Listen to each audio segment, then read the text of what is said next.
Go down and let's get off on the roof level, see if we can get any more. Alright, how do I, hold on, I gotta change this to 4K. It defaults to HD. Okay. 4K 60. Here we go. Alright, here we come to these elevators. I believe they were modded. So this has a bank of 3.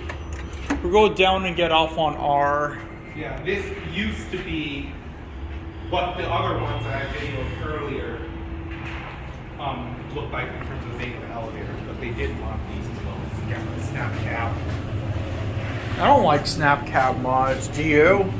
No. And of course it's a Kone mod. These seem bigger though. Yeah, they do. Let's get off at 7. Oh, it has the UK feature. Doors opening, doors closing. Please stand clear of the doors. Yeah, this is a very European mod.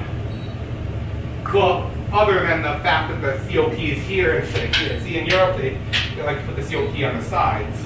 Oh, I know. But other than that, the software I'm sure is all. The software is definitely straight out of Kone Europe. Want to get another car? I wanna see what there's another set too.